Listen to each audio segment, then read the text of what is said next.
Kevin Duckworth on the front line. Like, that was an incredible thrill walking into that venue for my first ever NBA telecast, and then the first home game after that and a night off was just unbelievable. To have the commissioner there and the unveiling of everything at the new building. And that was the first of many, many, many, many consecutive years of sellouts.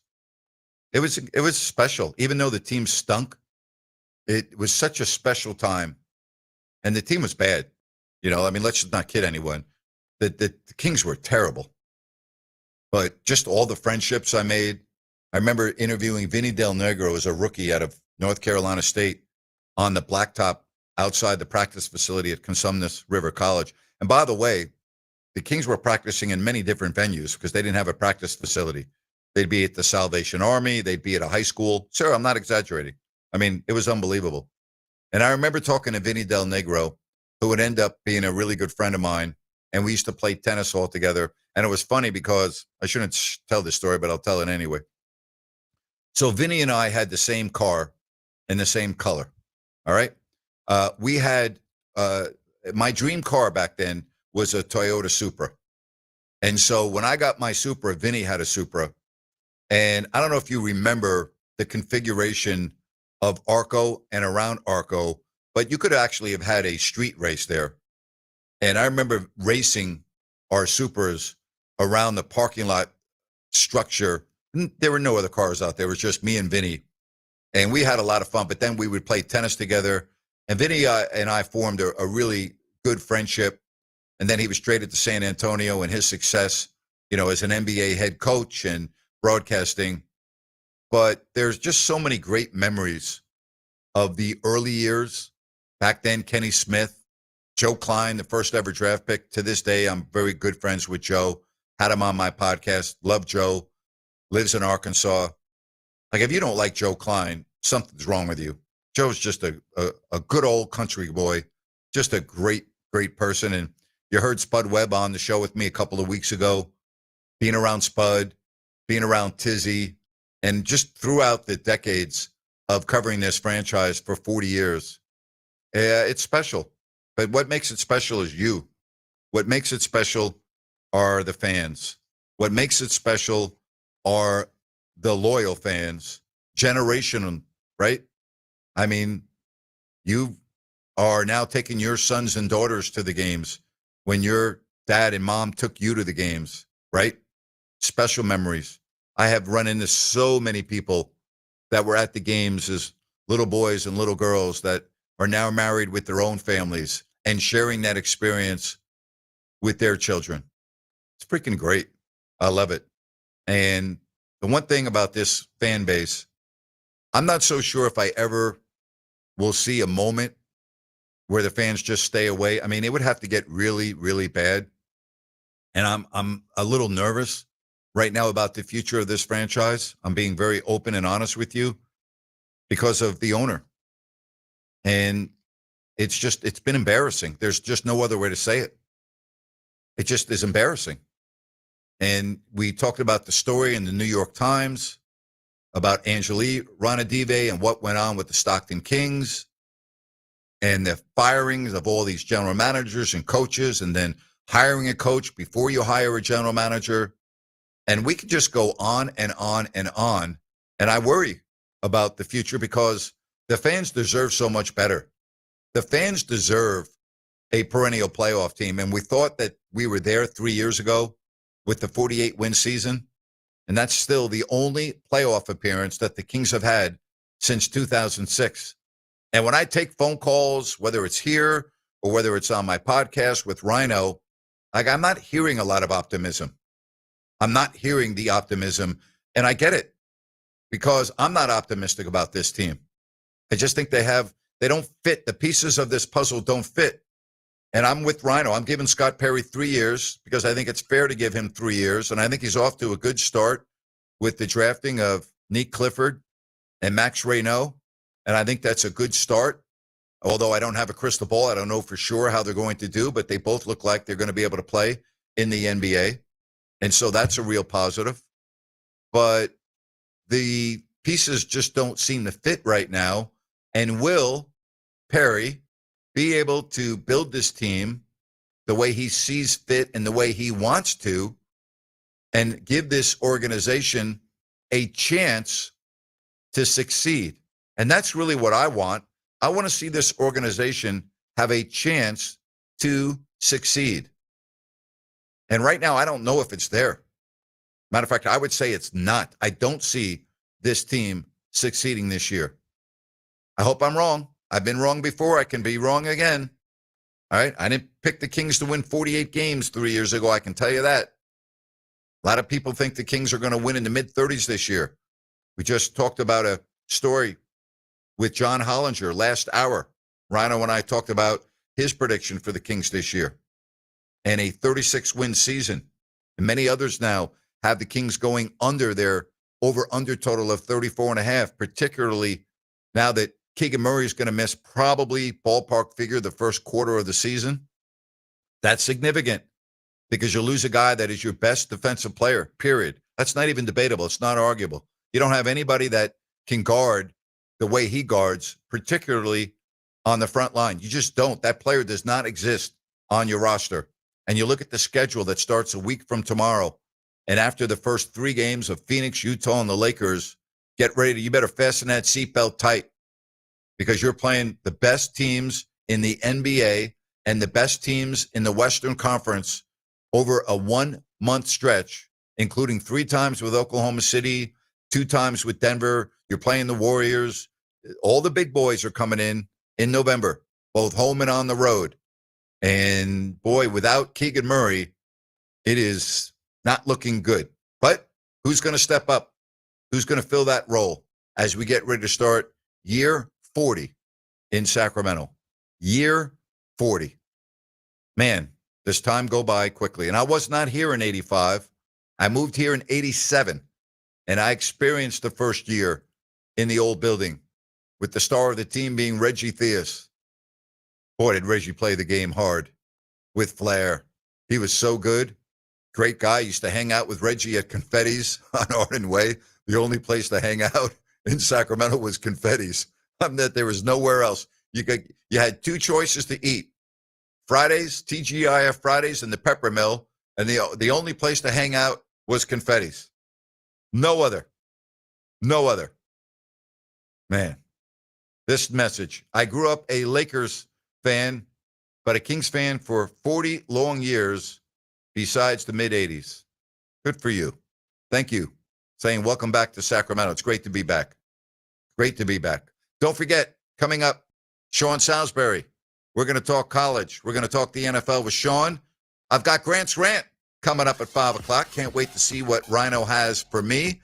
That's coming up in just a couple of moments. Your phone calls as well, right here on the Grant Napear Show. Welcome.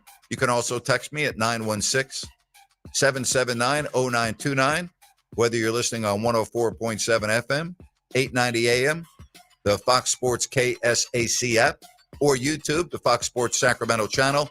Glad that you're with me wherever you may be. We've got another hour left. The Rant, Sean Salisbury, next on Fox Sports Sacramento.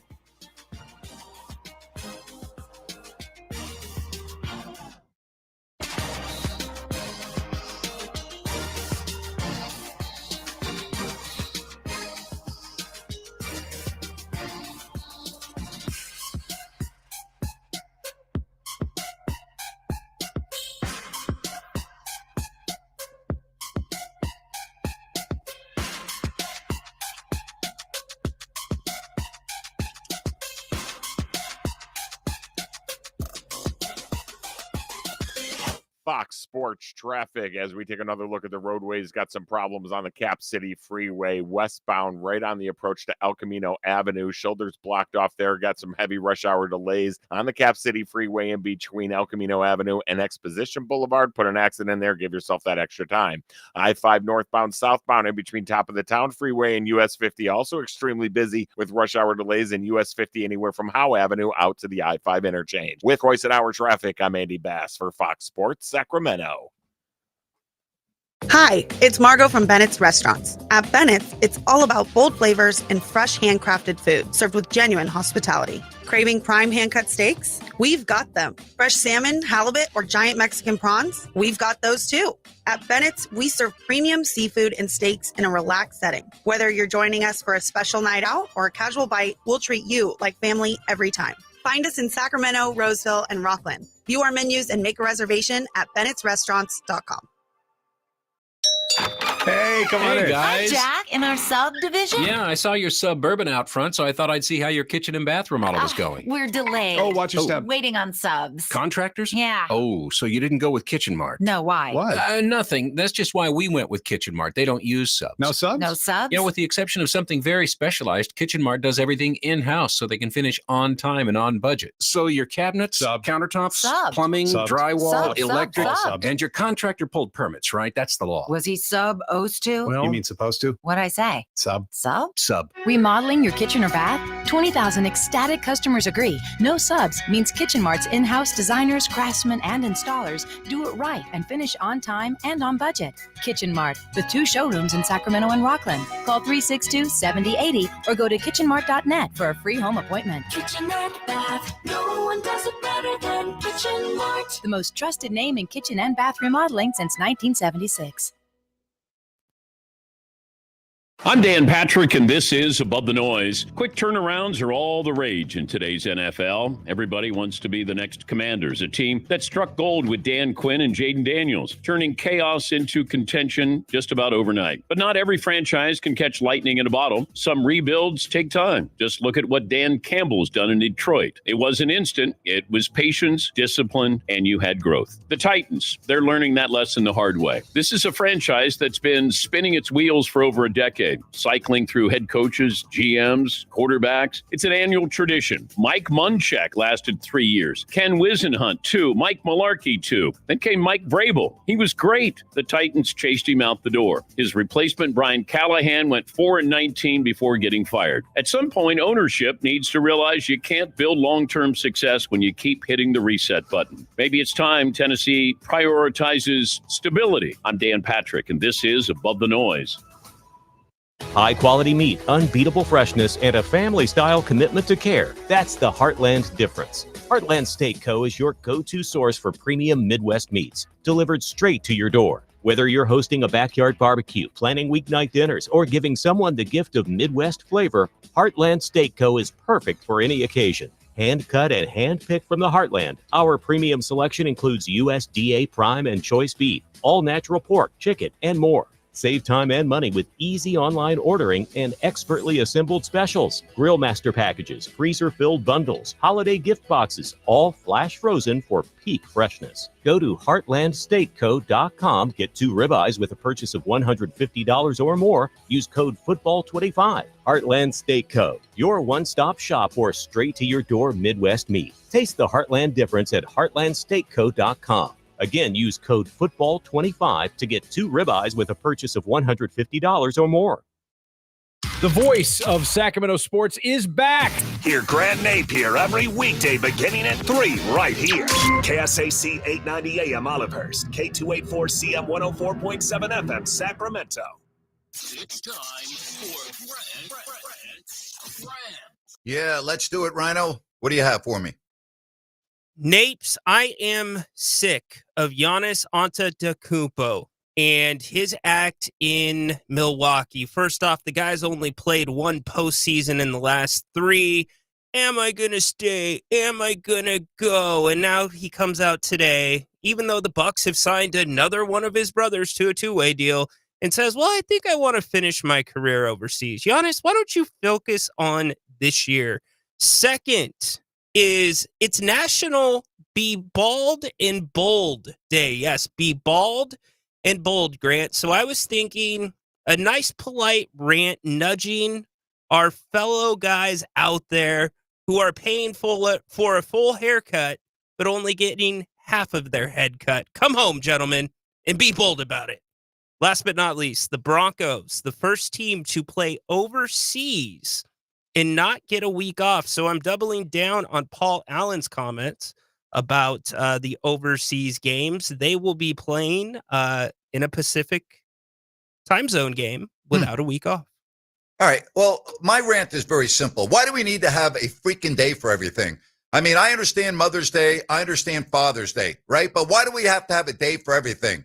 It's like your dog day. We got to have a cat day. We got to have, a grandson day, a granddaughter day, this day or that day. Why do we have to have a day for everything? Like, what's that all about? I mean, it's become fashionable now to have a day for every little thing. Flower day, my garden day, right? I've got my car day, all right, truck day. We got a travel day. I mean, seriously, it's freaking ridiculous. Like every time I go on the internet, I'm seeing things on Facebook and Instagram about it's happy such and such a day, happy this day, happy that day. Like, when did that all happen? Like, why all of a sudden do we have to have a day for everything? Do people really need gratification? Do you really need to call someone up and go, hey, it's Happy Sons Day. It's a day for sons. It's a day for daughters. It's a day for this. It's a day for that. Are people that unhappy? Are people that miserable where they have to be reminded to be grateful for what you have? Oh, no, let's have a day for this and a day for that. I've never understood that. I get Father's Day. I get Mother's Day. Okay, let's just stop right there. Would you please? We don't need all of this nonsense. It's ridiculous. It's carried away. It's like every year we've got a new day that I'm hearing about.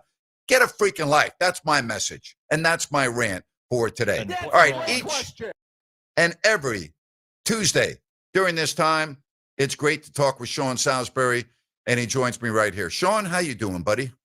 I'm doing fantastic. How are you, bud? Good to be I'm with doing you. all right, man. Been thinking a lot about you. I was looking forward to having you on here. And I would think, man, if you're a head football coach at a big-time school right now or even in the NFL, I mean, getting fired is not the worst thing in the world. How about a $50 million goodbye to James Franklin? Think about it. Have we lost our mind with what's going on with college sports, Sean? Oh, we've lost our mind with everything, but I'm going to tell you what, if you're going to give me an extra party, let it be for $50+ million. I'm in, dude. I want to sign up for that. So, yeah, we have, Grant. We've talked a lot about stuff like this. I think at times, and, I think it's each individual case. I do. And we have lost our mind with contracts. Remember, Grant, just less than a decade ago, maybe a decade ago, college coaches needed to go to the NFL if they wanted that big, huge money, right? Yeah. We're giving guys they don't leave. Why would you leave? 10, 12, 14, 15 million bucks a year to 10 million bucks a year. If you're a good top 25 coach, you're getting, 8, 10 million bucks a year. So we don't have that. Secondly, like quarterback play and our expectations of them, Grant, we want instant gratification. You don't give guys a chance to fail long enough. You know what I'm saying? We just don't. One, getting the guys in, whether it's college or NFL, but getting the guys in, get your people in. And just when you get him in Tennessee and you start to go, you draft the quarterback first pick overall. Now you're going to, like in Tennessee, you're going to impede his progress because you're going to give him a whole new system for the second time in 2 years. So, yeah, we overpay, but you're worth what you can negotiate. And that's what it sets up with NIL and everything we're doing. Guys are getting paid that kind of money. But I think we're in a hurry. Like in the case of James Franklin, he's been successful, but at Southern Cal, at Ohio State, at Penn State, 9 games, winning 10 games a year, without beating rivals or, winning your conference or being in the finals or winning a championship, you got about 2 or 3 years, or if you're fortunate, longer, if they have any patience with you. But nowadays, or you're getting replaced. If Kalen DeBoer doesn't go win this year, he will lose his job. Now he started to win, but that's the pressure. And when you can give Jimbo Fisher 75 extra million bucks and James Franklin for not winning, that ought to tell you something about how they felt. So good coaches, but not great at this stage. And James Franklin, when you can't beat good teams, because I don't like to see, I'm trying to ask myself what purpose it serves during the season, because you're going to fire the interim coach anyway. But then I start thinking about recruiting, and you say, well, you start losing guys. Well, if James Franklin's coming back, I'm not showing up. So you don't. But if I was them, I would have gone after and said, well, if you could, whether it's Urban Meyer or somebody like that, I'm just using him as an example that's not under a current contract, like Signetti or somebody already is. You almost want to let them know that that's the guy we're going after, or that's the guy we want to get, because then those recruits don't leave. But in truth, if the team has checked out on you, and I believe Penn State has, and I almost felt like James Franklin had checked out, even though he's a good coach, kind of knowing this was coming after all these years and not winning. Grant, I think that it probably had to happen. So I judge each individual case, but we are out of our mind. We're paying guys $50, $60 million to go away, which is a nice parting gift. And if you're James Franklin, he will coach again, and he will collect every friggin' dime of that money. Sean, I don't want to take anything away from Indiana, but every time I want to say, okay, maybe this is going to be different with Oregon this year, they let you down, right? It's like year in, year out. It's just like I don't know what the deal is with Oregon. They look so good at times, and then they just disappoint their fan base. Well, when's the last time they won a national champion? And I've got nothing but respect for them. Hell, from Chip Kelly and Mike Belay, they've had some hellified Mark Helfrich roll through there, Dan Lanning. They've got some good coaches. But what's the excuse there now, Grant? They got more money, and they'll admit it. Phil Knight, they got more money, and they know what to do with, so they're spending it. Their facilities are unmatched more than likely across the country. And if you get a better facility, they'll see you and raise you one to make sure you don't trump them. They've got everything, and everything you need, and they get good players. And Dan Lanning's a good football coach, but I'm with you. There are certain programs that'll get me to a point, but don't close it out. And they're one, and you're exactly right. And I'm with you. I think Indiana's a hell of a football team. But see, Oregon's not good enough, like maybe Nick Saban's teams of the past, or when John Robinson coached in the late 70s at Southern Cal, or that group, or those type of teams I'm talking about, Grant. We've seen them that you can have an off day, and he'll coach you. They'll find a way. But some of these teams, Penn State's been like this, Oregon, Southern Cal for a while now, although they were winning. You go through it and say, well, what's missing? Because Oregon should be a national champion. Yep. They've got everything. And they're willing to spend it. And you're exactly right for whatever reason. And I don't know what it is, because if it did, I'd bottle it up. But they do disappoint, because a week ago I was saying Dante Moore's the right now Heisman Trophy frontrunner, and Indiana's coming. I said this could be a double-digit win for Oregon. This is where they get to send a message. Indiana's really good, but the team speed of Oregon's going to come to fruition.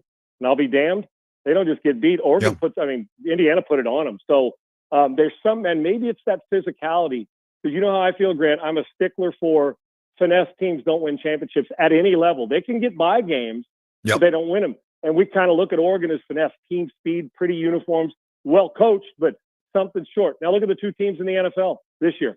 Tampa's playing physical, great quarterback play. Indianapolis Colts running the ball, playing physical, great quarterback play. Both of them getting stops on defense. College is no different, because college, that offensive system, everybody's running it on Sundays now. So they keep coming up short, and I'm trying to deduct what it is. I'm seeing it with a naked eye every week, and you go back and watch, and maybe in times of pressure, they're just not physical enough to take care of you, and their finesse gets worn down, and Indiana wore them down. We've talked so much about the USC-Notre Dame rivalry. I love that they're still playing. I don't like that it's in October. Call me old-fashioned. I liked it where it was, and I know you probably would agree with me on that. But we talk about coaches. 100. Give me the pulse, Sean, of the alumni, which you are at USC, as it relates to Lincoln Riley. And what happens if they have a bad game on Saturday at South Bend? Then we'll go back and say we've seen this movie before, and not just at Notre Dame, because I've told you, Grant, well, the UCLA rivalry is the buddies they were teammates of ours in high school. We played against them. You love them. They're your friends. Some of the guys that they played somewhere else are in your wedding. And it's that, 12 miles apart. But the Notre Dame's that that classic rivalry that if you're not a fan of either, you still watch it, I guess is the best way. When I talk about a rivalry, well, I watch it even if I didn't go to either school and I'm not a fan of either team. And so that's what you get with this. And when both are good, it makes it nice. I'll tell you, I talked to a couple of my buddies this week that I played with, or that played before me or after me. And I said, and two of them today. And I said, you know what? It's the first time in over a decade that I've seen them physically manhandle a team that's used to manhandling them. And quite frankly, physically manhandling somebody that's on the same level. If you'd have taken SC's uniforms and put it on Michigan, you would have said, oh, okay, that's what that's supposed to look like, right? They played Big Ten power football with all the finesse and team speed and with great quarterback play, sans the one stupid play that Maeva threw away in the red zone and put them in a little bit of a bind, but they overcame it. And they did overcome. They were challenged physically. They bench pressed and leg pressed Michigan out of the building. They were more physical to the line of scrimmage. They were obviously in space, and the way they ran that delay and the counter and kicking out in the inside zone and getting a hat on a hat. I was thinking I was watching Bruce Matthews, Roy Foster, Mike Lamb, and Anthony Munoz. You know what I'm saying? My guy Lamb. That they get up on it, get to the second level, and every hat was accounted for. And the last one was our team speed. We're just going to outrun you. Our running back's faster than your safety or our receiver. There was a sense of toughness, but you go and lose this, because we're all treading lightly, Grant, trust me. I think we all know Lincoln can score from the parking lot. But the one thing we're waiting on is the culture change of, are you still going to use your finesse, but apply it to the defense matters, control the line of scrimmage, like we did when Marcus Allen and those guys were running the football, and we could tell you where we were running it, and we still did it. And that's a fact. And I broke a huddle and had Bruce Matthews say, we're running it right there when he got in his three-point stance. And it was at Notre Dame. I swear to you, I'll never forget it. He said, we're running it right there. And we're going to keep doing it. And, it's like in the third quarter. And we did. And you just couldn't stop it because the big fellas, and you had the toughest running back in the world in Marcus, too, who would look you up. So it looked like old school football with some of the finesse that has made SC and Lincoln Riley famous with it at Oklahoma and these last handful of years.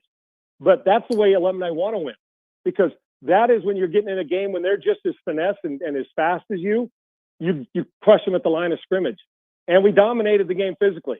Lose this one and finesse gets physical to death. We're all going to say, oh, that was short-lived. We're back to being it.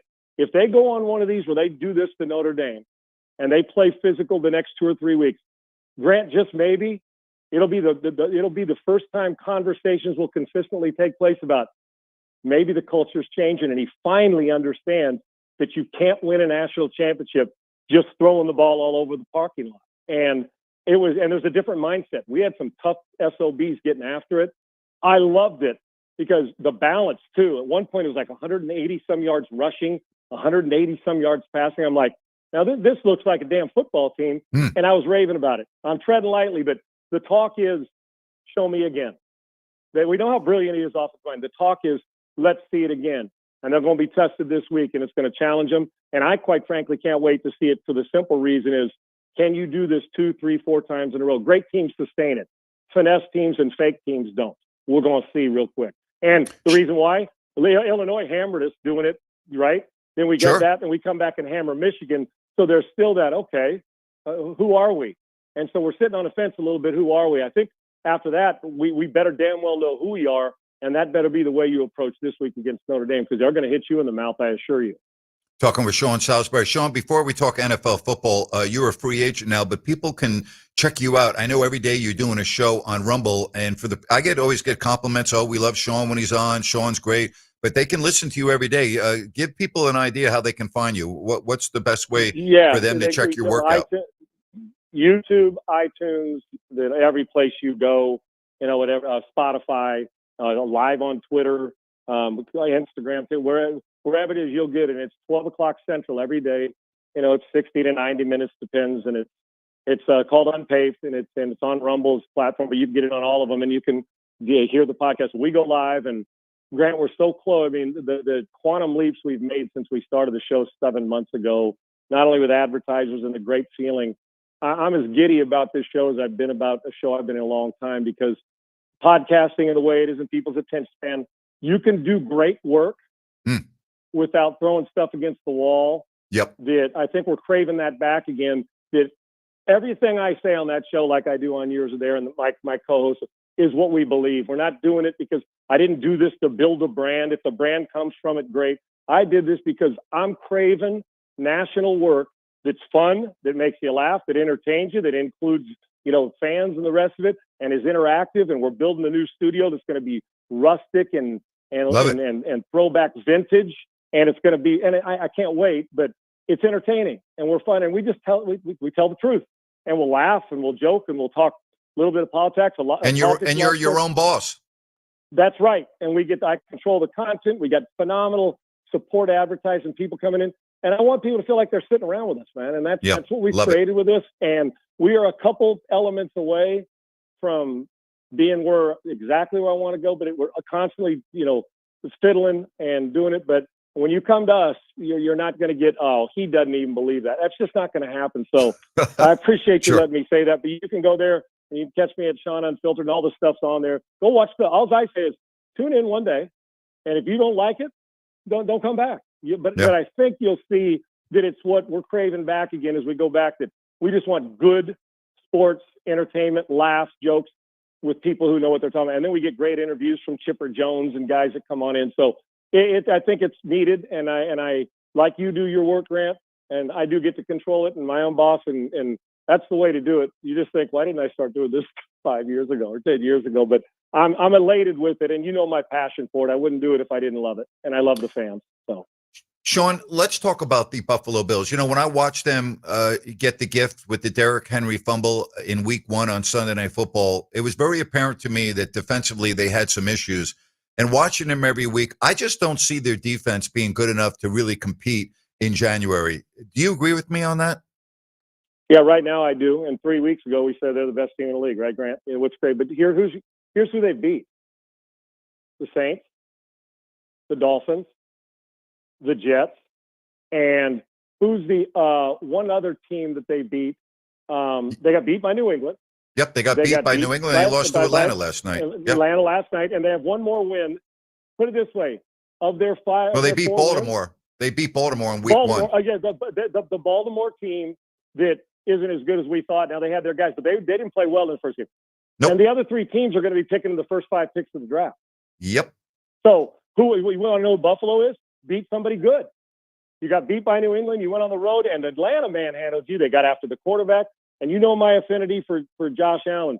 But it's starting to look like there's some vulnerabilities with the Buffalo Bills. If you put it this way, right now, and Grant, to validate what you're saying defensively, and they can run it with Cook, if, in fact, Josh Allen doesn't play great, they can't win enough big games. They are teams, you know, Andy Reid will Mahomes can go for 165 yards, and they hang around, right? Or you see it, Baker can throw a couple picks, but come back and give you 4 touchdowns and compete, and they can still find a way to overcome it. Buffalo, if he doesn't play like a monster, and you take away one of his dimensions and they cut it down and they don't play the defense and you challenge them physically, they got after him, they pressured him, they changed up their defenses, forced a couple interceptions, they're not good enough to overcome it. We don't have a great team in the league. And I know you didn't have on your bingo card, neither did I, that today, if the Super Bowl and I had to say, who's the 2 teams that we've seen consistently are the best in the league? It's the Tampa Bay Buccaneers and the Indianapolis Colts. That's right. This year. That's right now. And nobody had that on the bingo card. Colts were a struggling team with a journeyman quarterback, and Tampa, well, Baker's competitive, but they have all these injuries at wide receiver. Now look at them. And those are your 2 top MVP guys, too. So there's no mistake of why you win. Buffalo is beatable, and I'm not sure the New England Patriots aren't going to win the division with the way Mike Vrabel's got them physically playing. Yep. You know, you talk about Tampa, it's interesting. Their point differential is only plus 14. And I've always said this, and you know this a lot better than me because you were in the locker room playing on both big-time college and NFL programs. But, you know, good teams find a way to win and bad teams find a way to lose. And what the Bucs have done, they're just finding ways to win. And you really look at Baker Mayfield and how close all their games have been. They could easily be 1-5, but they're 5-1. Well, and Grant, see, some will look at that as and you point out the statistics are, you're exactly right. But here's the way I look at it. They win close games. And if you get them under duress, they find a way. And so listen, when I beat, the Jets 42-10, big deal. I'm supposed to beat the Jets 42-10. But how about that game when you turn it over, they go down and score, you get somebody blocks a kick, you get the ball back, somebody missed the field goal and you got to go 75 yards and somehow, or what epitomized, I said this on Twitter, if you watch that whole game this past weekend, what tells me exactly who Tampa is and who Baker Mayfield is, it's 3rd and 14. I think it was the 3rd quarter, maybe the third quarter. Scrambles out, steps out of a sack that the guy, he was dead to rights, and makes another guy, walks through another guy, makes another guy miss, then runs through him and lunges for a first down on 3rd and 14. Right there, if you didn't watch anything else, turn your TV off and say, now I understand. He's as good a leader as we got going. He's been kicked in the teeth and was a journeyman for 4 different teams, and now here he is. And they've taken on that personality. So for me, I personally don't care if they win every single game by 2 points. Good NBA teams close out, knock down a shot, and win by a point. Good college teams win 17-14 back in the Saban days. So I don't have a problem. Their team is winning and losing is contagious. You got to learn how to do both. And they know, and I'm like I've told you the story about Elway, said they just believed I'd do it. Tampa now believes that every time they get the ball last, they're winning, that they are going to find a way. That's Super Bowl stuff. Be careful. It's what the Chiefs did last year. Buccaneers. That's what the Chiefs did last year. They weren't that good. They weren't that good offensively. Matter of fact, they were subpar, middle of the road offensively, but defense stops. And look the other night what Spagnuolo did, Grant. Steve Spagnuolo, dialing it up. You're going in there with thinking, oh, man, okay, we'll take we'll take the opponent. They're Detroit's going to go in there and take care of their business. Great offense. They're hitting their stride. They're the best team in the league. We use that best. I don't even know who the best team is outside those top two because every week it seems to change other than the Colts and the Buccaneers consistency. And we may have left the Kansas City Chiefs for dead too soon, but they come in there. What Spags do? Dials up a good game plan defensively, does the things, forces it. Mahomes, now they get some key components back. They've always known how to win, even when it looked ugly. I'll take Tampa Bay in an ugly win all day long. Yeah. Sean, Baker did the same thing in your city in Houston a couple of weeks ago, made a 4th down conversion on the final drive of the game where they needed a touchdown to win. Huge 4th down conversion, broke a couple of tackles, made the big play. They continued down the field, and they basically scored with no time to win that game. So you're exactly right. Yep, I think they love it too. Grant, you got to embrace that. You can't just, it's not a I hope thing. I've been in them. There's been games I've gone, I hope we get a chance, and I hope I make the right decision. And then it's that I know that feeling we all, like a great shooter says, just give me the ball. It doesn't matter if I close my eyes, I'm knocking this shot down. Hey. Same thing here. I think that they say, oh, it's 28-27 and you're giving us one more possession. How dumb are you? It's a fun watch right now. And he's playing with an unbelievable amount of energy. Sean, final thing for you. I know it's next man up, but I just don't see how the 49ers are going to be able to do it now. No Nick Bosa and now no Fred Warner. I just don't see how you can lose 2 of the best defensive players in the entire league. I just don't know how they're going to do it. No, they're not, Grant. And I've my affinity for them. They always seem to find ways to at least compete and give themselves a chance. And backups come in at quarterback, and we've seen backup running backs do a phenomenal job when a guy like McCaffrey gets hurt. But you're talking about, quite frankly, if you said, give me the top 3 players at their position, neither one of those guys, Fred or Bosa, are beyond the third player. And so I think Fred Warner may be the best all-around defensive player. Maybe number Smart, 1. Yep, does it all. I think he's that good. You lose such a heart and soul of your team. The only way they survive this, they're going to have to. The offense is going to have to say, "Come along for the ride, guys. We're going to play perfect football," which is so tough to do.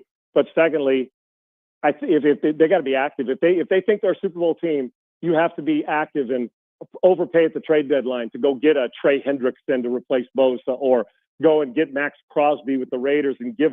But then you got to understand it's going to sting because you're going to have to give something up to go. If you think you're that team, and then even with the pass rush, the guy in the middle who calls defenses, who is everything to a team. And it was gruesome, and my best of Fred, because he's a hell of a human being, but a great player. That one of them's tough enough. I didn't know if they could overcome one, Grant, honestly, because that pressure on the edge, and then all these receivers are trying to get back. That Ayuk's still not out there, and you don't know the fragility of what happens if now, God forbid, McCaffrey missed a game, because he's on pace to carry touch it like 480 times or something this year. So crazy. Yeah, you know what? If you're not active at the trade deadline, your backups better be really damn good, or your offense better be superhuman. I just don't see how they'll be playing in February with these injuries. It just, like the Astros in baseball, it just became this year. It's too much to overcome. You can't keep losing stars and survive this league. There's too many good players. Sean, you're the best. Appreciate the heck out of you, buddy. You take care. Feelings mutual. Love you too, brother. Thank you. Love you, man. That's good stuff. Sean Salisbury. Love having him on each and every Tuesday. We'll open up the phone lines, text messages next segment at 916-779-0929. The Grant Napear Show on Fox Sports Sacramento. Fox Sports Traffic. Taking another look at the roadways. We finished up that earlier accident on Cap City Freeway right at El Camino Avenue, which is some good news. But now we're getting reports of an accident at the top of the town freeway eastbound at Norwood Avenue. Shoulder blocked off with EMS and fire rescue. You got stop-and-go traffic pretty much from the I-5 interchange out to there. Heavy rush hour delays exist throughout the entire Sacramento area. Give yourself extra time. With twice an hour traffic, I'm Andy Bass for Fox Sports Sacramento. The statewide special election is November 4th. All voters will receive a ballot in the mail and have several options to return their ballot conveniently, including a postage-paid envelope. You can also vote in person at any vote center and have access to your ballot in an accessible format, as well as receive assistance in multiple languages. Be sure to vote early and avoid the lines. Learn more at elections.saccounty.gov or call toll-free 1-800-762-8019. Hey, it's Grant Napear for DAS Mechanical, HVAC retrofit and service specialist. They also do new systems. And now that the calendar has hit October, you're probably not rushing to grab your sweaters and jackets just yet. But before long, it will get chilly. Will your heater work to your satisfaction? Well, right now at DAS Mechanical, they have a $69 pre-winter maintenance checkup. So take advantage of this early by going to dasmechanical.org. That's dasmechanical.org. Whether it's for your home or business, with amazing financing options available, including 0% interest for 18 months, this family-owned and operated business since 2018 will take care of your heating and air needs. Take advantage of this $69 pre-winter maintenance checkup now. Go online, dasmechanical.org. You can schedule online, look at their 5-star reviews. That's dasmechanical.org. Looking for the perfect spot to watch the game and enjoy amazing food and drinks? Look no further than Fieldhouse American Sports Pub. Family owned and operated, Fieldhouse is passionate about creating a fun, welcoming atmosphere for everyone. Spice things up on Tuesdays with Taco Tuesday. Buy any order of our delicious tacos and get a refreshing margarita for just $6. On Wednesday, Fieldhouse features incredible drink specials. Enjoy $5 well drinks and ice cold pints all day long. Fieldhouse was voted the #1 sports bar in Sacramento. Tons of TVs, a mouth-watering menu, and daily specials. It's the perfect sports bar to catch all the action. Visit us today at 1833 Fulton Avenue. Fieldhouse American Sports Pub, where the food is fantastic, the drinks are flowing, and the good times never stop. Fieldhouse, bring it to the house.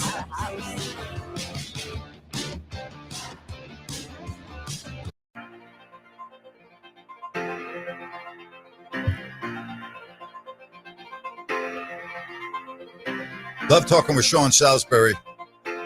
Rhino, there's something about Sean, man. Like, he's really good at what he does. I've watched his show that he does on Rumble every day. He was part of the company's layoffs in Houston last week because of financial reasons, which has happened to so many of us in the radio industry. He's not going to have a problem. He's a free agent. He's going to be able to do whatever he wants. He's just supremely talented. We're very blessed to have him on. He's great, isn't he? He's incredible, and he just rolls. He doesn't stop, and on top of that, he's always doing things for others. And I would encourage everybody to go check out his show. I watch it on replay if I'm on the air.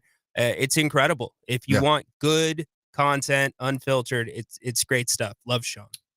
All right, so last hour, I was talking about the power of live radio and the playoffs. I believe it was in 99 when Karl Malone went to the foul line. Al talked about that. We've had a lot of other people mentioning it on our text line. You have the audio of that?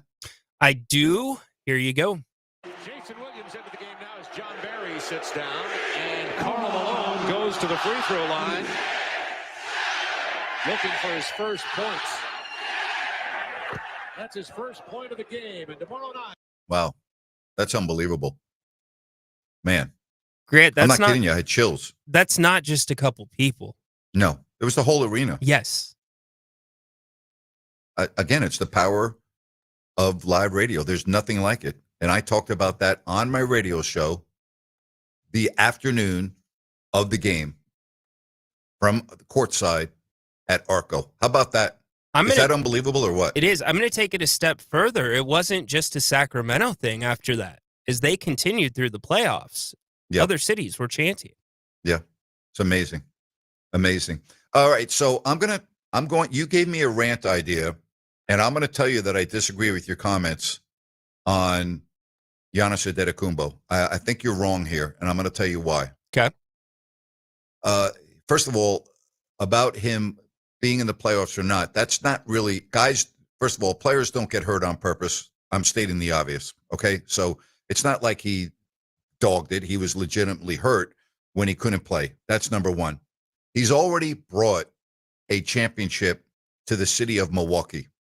He's made it very clear that he wants to play in the NBA until, in his words, he feels that he can play until he's 36 to 38. Mm-hmm. At the end of that, he says, quote, "I'd like to end my career in a Greek team. Why not?" I don't have a problem with that. He's already won a championship. He's the face of the franchise. He's only 30, and under his terms, he would like to play 6 to 8 more years in the NBA and then go play in his home country of Greece. What's wrong with that? There's nothing wrong on the macro level, but on the micro level, this entire offseason, it's been, well, I'm not sure if I want to stay in Milwaukee. While you can read plenty of reputable reports that he has had his hand in that front office for well over 12 months, going back to last trade deadline. So I guess stringing the franchise along, seeing a franchise that is catering to your every move, and still we're a week from the season, and just a couple of days ago, you had another report from Shams about the Knicks possibly, wanting to be interested in Yeah, but him. that's not Giannis making up those stories. That's Shams. That's the Knicks. I mean, how much? Grant, you know where that's coming from. It's coming from Giannis's camp. But when he had a chance to leave Milwaukee, which he did have a chance, he decided to sign a long-term deal and stay there, and then ended up winning a championship. I don't have a problem with it as much as you do. Well, I respect that part of it. I just don't like how he is handled this last offseason. I think he's been a little bit of a diva. Well, he may be a little bit of a diva. I don't know the answer to that. I know he's unbelievably gifted, and I also know he's scheduled to make $54 million this year. That's not bad. I don't think I have that deposit coming. I need to check. Actually, I don't. Is that unbelievable or what? No, it is. $54 million. It is. Grant, he brought a championship to a small market franchise. That is how small market franchises, unless you are a standard deviation away from the mean, like Sam Presti, that's how you win a championship. You get that guy in the draft and you keep him. We'll see what happens. He's still, I think, in the prime of his career. It's not like he's an old man. And he's got a player option in the 27-28 season. Mm-hmm. So it's 25-26.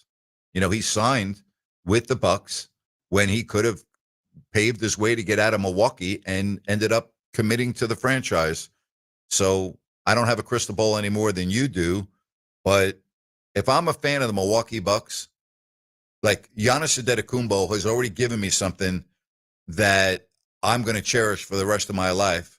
And that's a championship in this era. And if he ends up leaving in a year or 2 or 3, I'm not going to be bitter. I'm really not. But as far as him going to play Greece at the end of his NBA career, I'm fine with that. I don't even have a problem with him talking about that.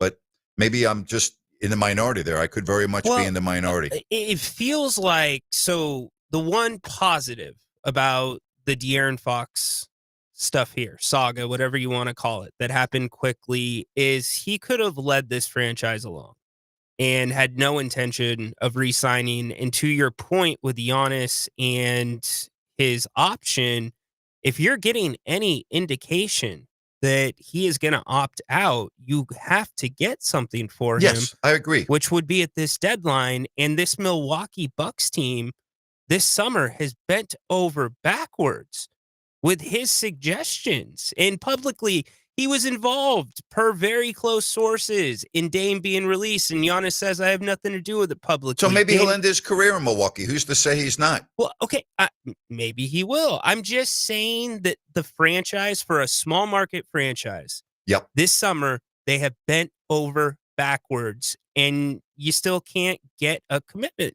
from him one way or the other. It keeps wavering. They brought in Miles Turner, Grant. I just think he's under contract for 2 more years. I don't think it's an issue right now. Next year, I think it will be an issue. I don't think it's an issue this year, but next year, I think it will be. But next year's the option. Well, again, I think they're going to be. First of all, I think Milwaukee is going to be better than people. You don't. You're anti-Milwaukee right now, correct? You don't like the makeup of their roster. I just don't think the pieces make sense. Okay. Yeah, it's almost like a whole new team when you think about it, other than Giannis Antetokounmpo. And it's hard to say you don't like Milwaukee when Giannis is on the team, because he's absolutely unstoppable, but it's always the pieces around him. And quite frankly, what happened, Grant? The pieces got old. Chris Middleton couldn't stay on the court. Dame. First of all, the text message is stupid. Ryan is not whining. All right. He says the text message says he doesn't understand the power of the Stars having these franchises. Yes, he does. He has a much better understanding than you do. No disrespect to your message. He's not whining at all. He's bringing up a point that others have brought up and I've read about, and he's bringing up something that's topical. I just take the other side. I don't necessarily have a problem with it. And I have had a problem with Stars. I had a problem with De'Aaron Fox and how he left Sacramento. He didn't do anything for Sacramento. If you really want to get right down to it, he didn't even win a playoff series and was only in one playoffs in 8 years. So, like, if I really want to come down on somebody, I could come down on Fox. That situation to me left a really bad taste in my mouth. It left a really bad taste in my mouth. I don't have a bad taste in my mouth if Giannis Antetokounmpo leaves Milwaukee. But again, I may be in the minority there. There have been a lot of other stars that have forced their way out of franchises. We know that, Ryan. It's been documented. We can name many that have done that. Many. Absolutely. Great. I don't have a problem with Giannis leaving Milwaukee. I don't. Just don't have the franchise turn itself over to win now if you truly don't think you want to be there. Yeah, fair enough. Fair enough. If you want to comment on this, 916-779-0929. Appreciate all the messages that are coming in on the text line. I can't read all of them, but I am reading them, but I can't read all of them on the air. But thank you very much. If you want to send me a message, please do so. Again, 916-779-0929. You can also use that number to call the show. We will take our final break and we'll come back. I'll give you some final thoughts, talk about the Kings in action tomorrow as they take on the Clippers. We've got baseball going on. The Brewers get the first run of the game on a homer. Actually, I take that back. The Dodgers have just gone up in the top half of the last inning as I was not paying attention, and they now lead 2-1 as they look to take a big-time lead heading back to L.A. for games 3 and 4. This is Grant Napear Show on Fox Sports Sacramento.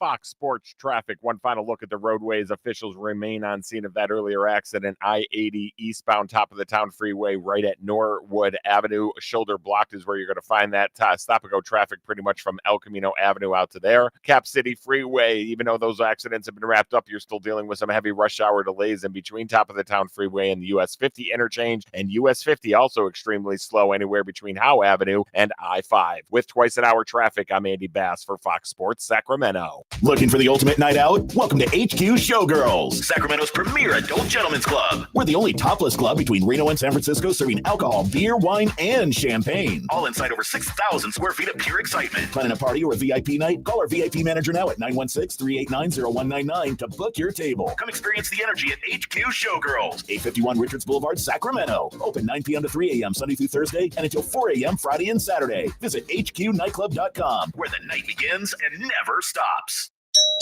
Hey, come on in. Hi, Guys. Jack, in our subdivision? Yeah, I saw your Suburban out front, so I thought I'd see how your kitchen and bath remodel was going. We're delayed. Oh, watch your step. Waiting on subs. Contractors? Yeah. Oh, so you didn't go with Kitchen Mart? No, why? Why? Nothing. That's just why we went with Kitchen Mart. They don't use subs. No subs? No subs? Yeah, with the exception of something very specialized, Kitchen Mart does everything in-house so they can finish on time and on budget. So your cabinets, countertops, Subbed. plumbing, Subbed. drywall, Subbed, electric, subbed. and your contractor pulled permits, right? That's the law. Was he supposed to? You mean supposed to? What'd I say? Sub. Sub? Sub. Remodeling your kitchen or bath? 20,000 ecstatic customers agree. No subs means Kitchen Mart's in-house designers, craftsmen, and installers do it right and finish on time and on budget. Kitchen Mart, with 2 showrooms in Sacramento and Rockland. Call 362-7080 or go to kitchenmart.net for a free home appointment. Kitchen and bath, no one does it better than Kitchen Mart. The most trusted name in kitchen and bath remodeling since 1976.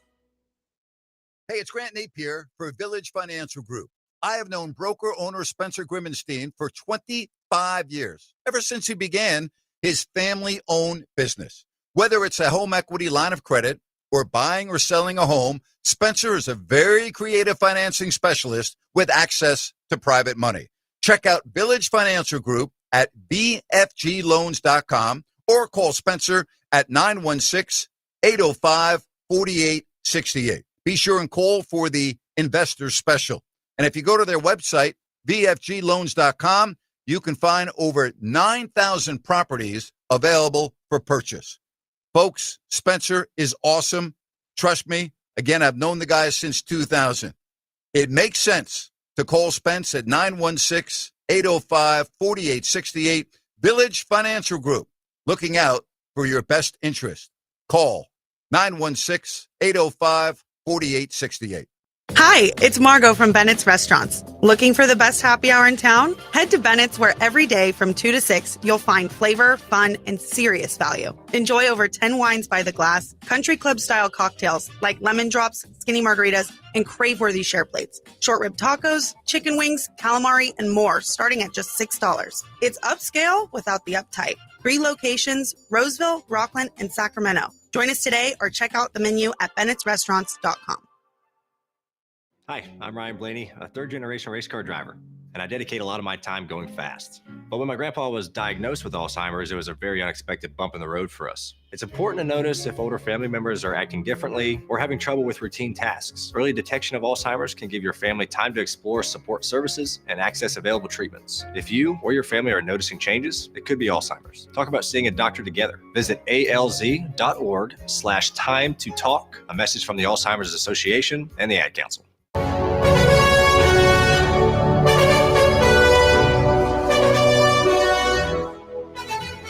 We wrap up a final segment on a busy Tuesday.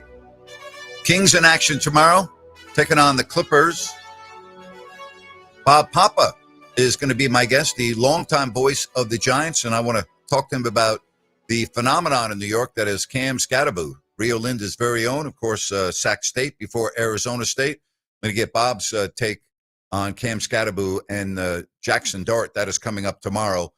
In addition to a preview of the Kings and the Clippers. Speaking of like Bob Papa, and I had on today Paul Allen, the outstanding voice of the Vikings. It just blows me away how professional athletes can be so sensitive to any criticism or a thought of criticism.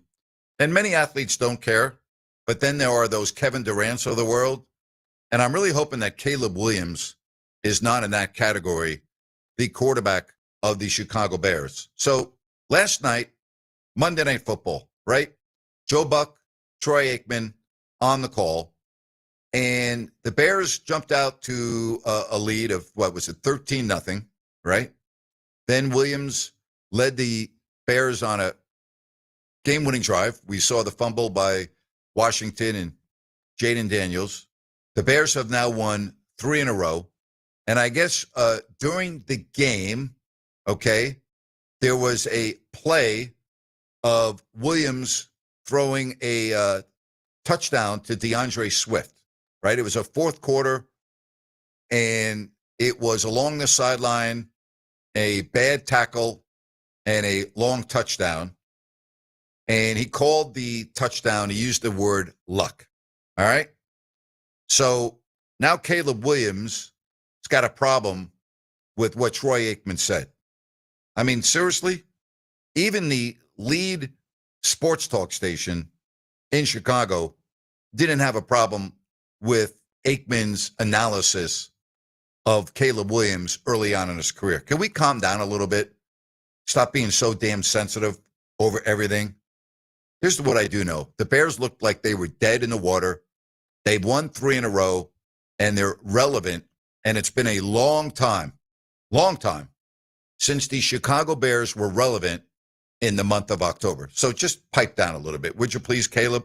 All right, Rhino, I want to bring you in, and we're going to talk more about this tomorrow. But as the Kings get ready to play the third preseason game, what I really want to see tomorrow is how Doug Christie is going to coach the power forward position. I want to see who starts. I want to see who else plays. And I want to see Dennis Schroeder look like a point guard that I thought they were getting. Those are the two things I'd like to see tomorrow. How do you put those in order of priority? Dennis Schroeder's had 3 assists and 3 assists.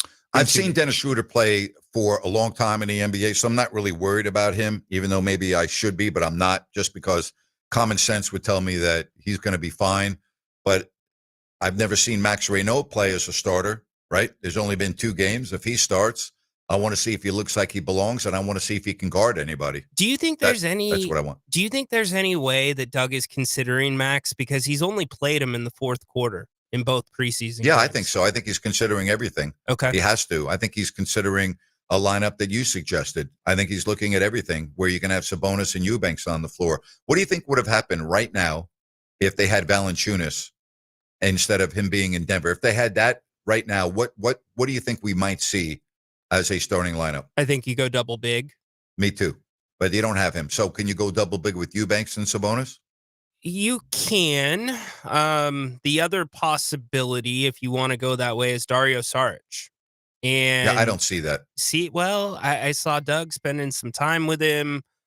He's very similar to Doug McDermott in some ways. I think Doug is a much better shooter, though. Yes. And, Doug Christie had no hesitation in using Doug McDermott in the starting lineup at times last year.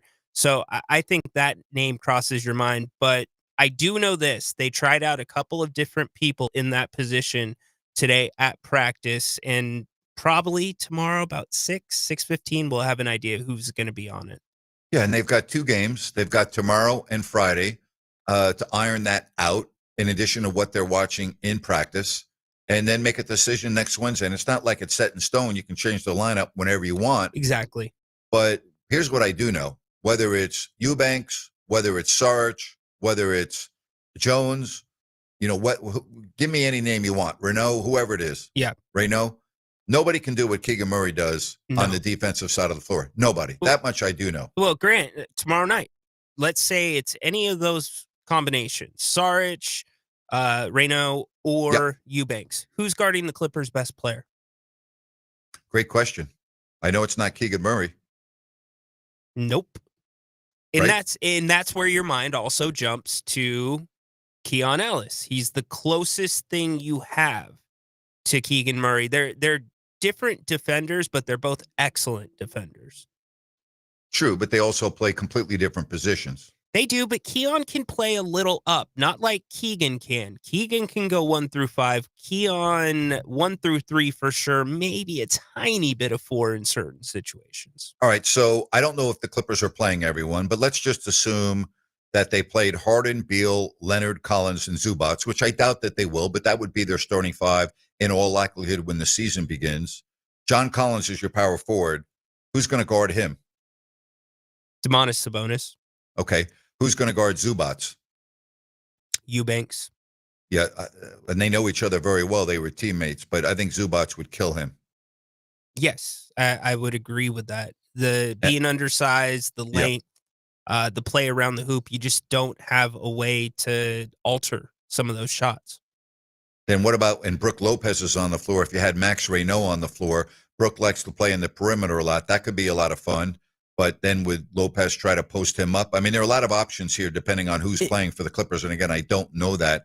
The Clippers to me are one of those teams, when I look at their age, I'm like, but boy, when you look at their roster, when you come off the bench with Lopez and Batum and Chris Paul played very well there, Derek Jones, you have Bogey on the roster who's still recovering from an injury that he suffered over in the European competition. This team's pretty good. They're pretty good. They are. You got to make sure that nothing comes of that investigation. You got to try to keep Kawhi Leonard on the court as much as you can. Yeah. And just hope for the best if you're them. Here's my question to you that I'll leave you with because we've only got a few minutes left. I talked about it on the King's Court leading into your show today. Do you have any concern having Max in that starting lineup because how the refs are going to call fouls with him being a rookie? It's a real thing. Not really. I don't. And I'll get to that in a moment. Just to update people, Bogdanovich and Beal are definitely out. They've already been ruled out for the game tomorrow. So if you're just wondering, first of all, call me naive and call me stupid. But I don't really agree with your assessment that because he's a rookie, he's just going to get a lot of fouls called on him. I just don't. I don't believe that that is as realistic as so many people make it out, that rookies automatically get all the fouls called on them and they don't get any breaks. I'm not a believer in that. Grant, I think that he's going to have to learn by going through the process And what's a better opportunity than the process where the games don't mean anything, like tomorrow and Friday, to get an idea how the officials are going to call the game when he's going against a frontline player, which we haven't seen yet. He's been on the floor in basically, for all intents and purposes, 9 meaningful minutes. Right. So I want to see him play against legitimate frontline players that are going to go after him. All right, let's just call it the way it is. If you're Zubats or Collins and Reynaud's on you, you're going after him. You're going to test him. And let's see how he handles that. No doubt. The only reason that I said it, it's not that I believe it overall. It's just in the last 2 preseason games, I watched firsthand. Neek was getting some very, very light calls in the first preseason game that were not being called on some of the other guys. So that's why I asked you. You've been calling the game for 32 years. Well, and again, I could be wrong. Let's see what happens tomorrow, because I think that Reynaud is going to play a lot, and I want to see him play a lot. I want to see him play 25 minutes tomorrow. I mean, why not? Maybe 30 minutes. Let's see who's going to be. And you've got 2 games, all right? You've got 96 minutes of basketball to figure out who's going to be your starting power forward next week. And there are a couple of different options that Doug can go to. And, again, it's not etched in stone. He can always change the lineup. You don't have to start the same lineup every night. So let's see what happens. And again, tomorrow, we'll have a lot more on the Kings. We'll have football talk. We'll have some Cam Scatterbo talk. The Rio Linda star, the star of Broadway, Cam Scatterbo, along with his rookie teammate Jackson Dart, captivating and rejuvenating the New York Giants and their fan base. How about that? That's going to be tomorrow on the show, plus your phone calls, and get you ready for Kings basketball. I'm going to be moving over to my YouTube channel in 60 minutes. Be sure and join me at 7 o'clock. Don't forget, if you missed hour number 1 of the show, it's coming up next. We replay the first hour of the show every night, beginning at 6 o'clock. So I'll talk to you in an hour over on If You Don't Like That on YouTube. The Kings Court with Rhino. Tomorrow, we've got the Kings. We've got the Clippers. We've got Bob Papa all tomorrow, all tonight, coming at you all the time. Grant Napear on Fox Sports Sacramento saying, so long, everybody.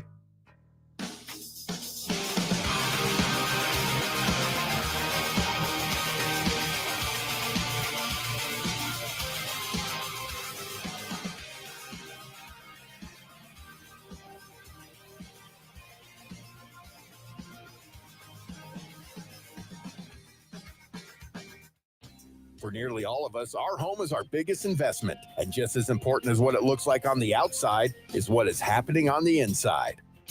How long has it been since you had your home's electrical integrity checked? Whether your home is 10 or more years old or even a newer build, the safe rule of thumb is to get the electrical inspected at least every 5 years.